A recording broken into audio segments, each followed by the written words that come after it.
Why did nearly 2 decades of Jesus' life vanish from history? How could a period so long, so formative, so essential to shaping any human being disappear completely from every sacred record?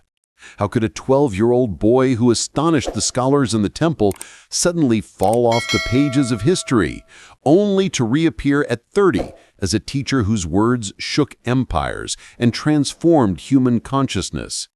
A transformation like that does not happen in silence. It does not happen in obscurity. And it certainly does not happen without something extraordinary unfolding behind the curtain of recorded time. So where did Jesus go? Who taught him? And what truth has been buried for 2,000 years, so dangerous, so disruptive, that the world was never meant to know it? If you feel drawn to hidden knowledge, to secrets buried beneath dogma and dust, then subscribe now. It is the only way I can keep bringing you the stories they never wanted you to hear. When you open the New Testament, the anomaly is obvious. From age 12 to age 30, there is nothing. Absolute silence. Yet outside the Bible, scattered across ancient manuscripts, legends, and temple records, from India to Tibet, from Egypt to the shores of the Dead Sea, there are whispers of a young man from the West traveling the world in search of truth, places the church never wanted you to associate with Jesus. In Kashmir, ancient texts speak of a teacher named Isa, a Westerner who challenged rigid priests, preached universal compassion, and defended the oppressed. His teachings sound eerily familiar, echoes of doctrines later attributed to Jesus: the law of sowing and reaping, freedom from material illusions, and the profound declaration that the kingdom of God is within you. Concepts that mirror the spiritual philosophies of India: karma, liberation, the divine self within. But the trail does not end there. Tibetan monasteries preserve stories of a light-skinned seeker from the West who came to learn the nature of mind, the illusion of the world, and the art of listening to the divine spark within. When Jesus later said, "Do not worry about tomorrow. Go into your inner room and pray. Blessed are the pure in heart, for they shall see God," these were not typical Jewish ritual teachings. They were insights of meditation, of inner stillness, of awakened consciousness.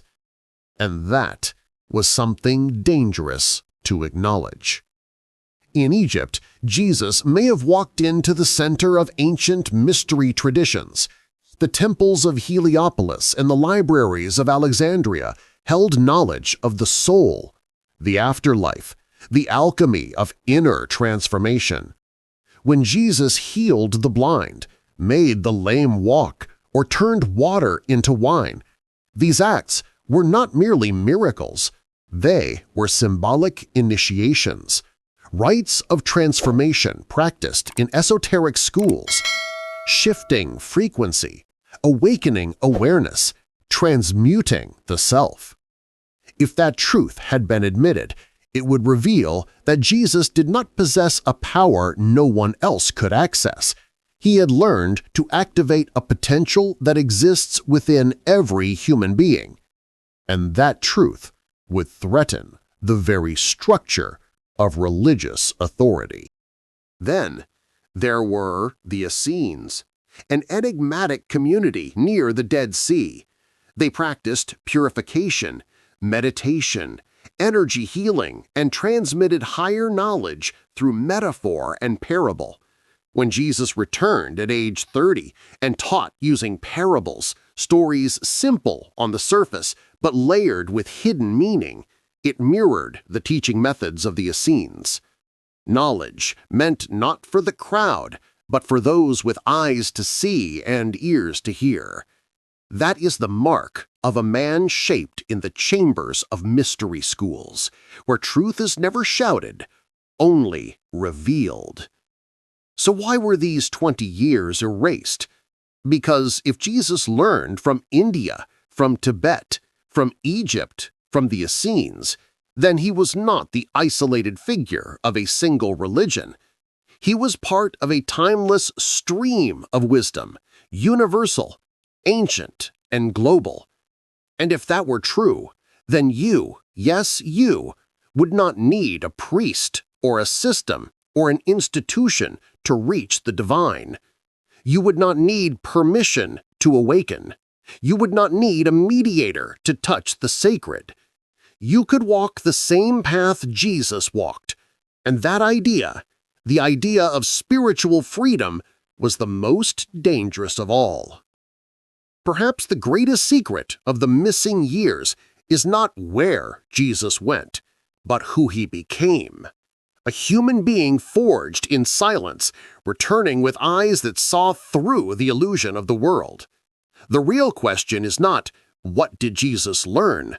The real question is, what are you learning in the silent years of your own life? Because just like him, the years no one sees, the years no one praises, the years that never make it into any story, these are your crucible, your training ground, your hidden initiation.